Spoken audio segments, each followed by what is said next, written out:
Hi, my name's Phil and I like talking about politics, and in this video I'd like to discuss the latest plan by Boris Johnson's government to ensure that a no-deal Brexit occurs, as explained by Johnson's head of propaganda, Dominic Cummings.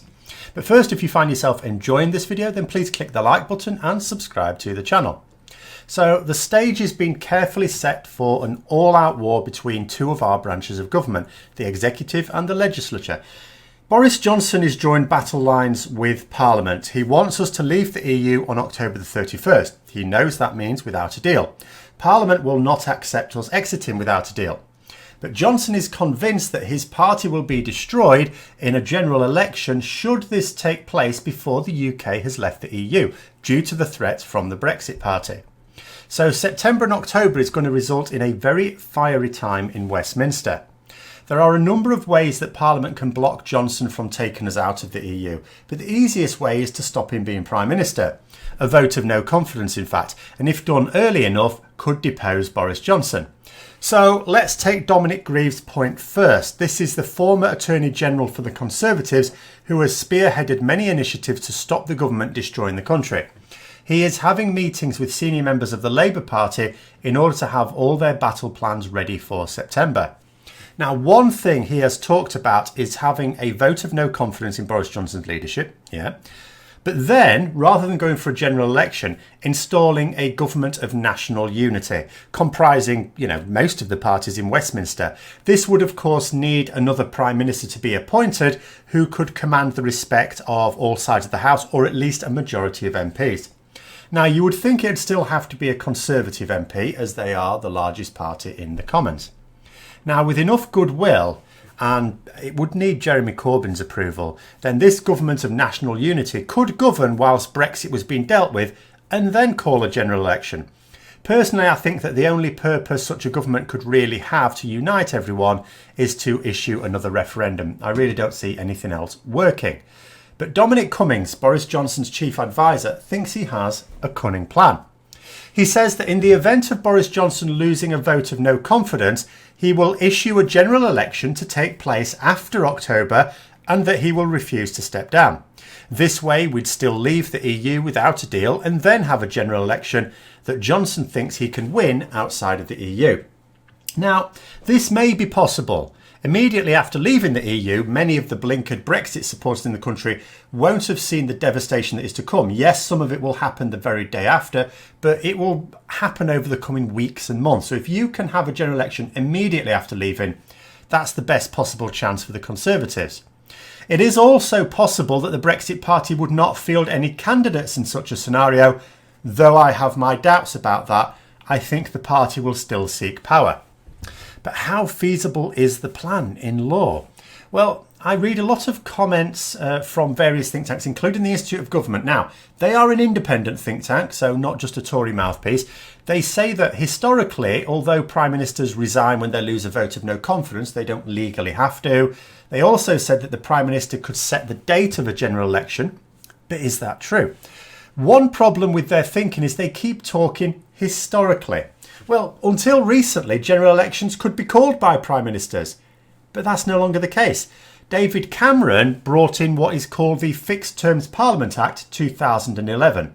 Now, this piece of legislation prevents the Prime Minister being able to call a general election. Now there are only three circumstances under which a general election may be called. One, it has been 5 years since the previous one, in which case there automatically has to be another general election. Two, Parliament votes for a general election with a 2/3 majority. That's what happened in 2017. Or three, the government is defeated in a vote of no confidence and another government cannot be formed within 14 days. Now, in the event of an early general election, whether it be through a vote of no confidence or 2/3 of MPs agreeing to one, it is indeed the Prime Minister who decides when that general election will be. So if Parliament forces an early general election, yes, Boris Johnson could decide to set the date as, say, the 7th of November. He might even say the 31st of October because it'd be too late still then because the results wouldn't come out till the next day. So from that point of view, Dominic Cummings is right. Boris Johnson as Prime Minister could decide, all right, there's going to be a general election. We're going to have it in November or, right at the end of October. However, if Parliament defeats Johnson's government in a vote of no confidence, and then forms a government of national unity under a new Prime Minister within 14 days, there isn't going to be a general election. There is a fly in the ointment here in that Jeremy Corbyn very much wanted the Conservatives to take us out of the EU, get the blame, and then swoop in himself. Now, if he opposed the formation of this government of national unity, then we might still end up with a general election. In fact, you probably think we would, being the only alternative, and then Boris Johnson gets his way, maybe Jeremy Corbyn a little bit as well. However, with Corbyn's position shifting to align itself much more with the Labour Party and its supporters recently, I do have hopes that he wouldn't block this idea of a government of national unity. He would actually get behind it, is my hope. But I do have some doubts until it happens. If enough MPs get behind the idea, and you'd think there are easily the numbers to do so if Corbyn gets behind it, even with a moderate Conservative as Prime Minister, then I see nothing that Boris Johnson can do about it. So what about this notion that Boris Johnson could just refuse to stand down as Prime Minister if he loses a vote of no confidence? Now, although such a prospect would be very messy, surely the best he could hope for is to remain Prime Minister in name only for a short time.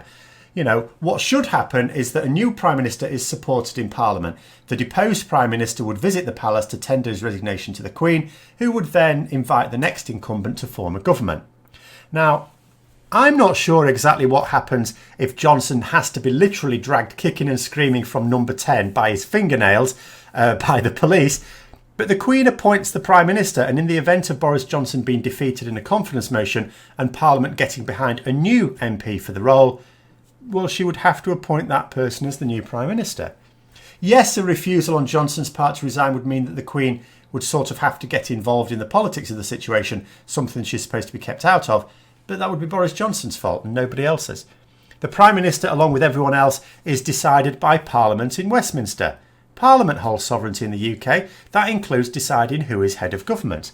Now, I can't find any example of any UK Prime Minister in history that's ever refused to resign when they have been defeated in such a vote.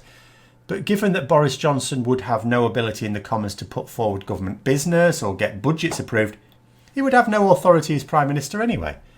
It would be a very messy scenario, however, and will certainly be interesting to behold. But to witness such a historically unique event will depend upon two things happening.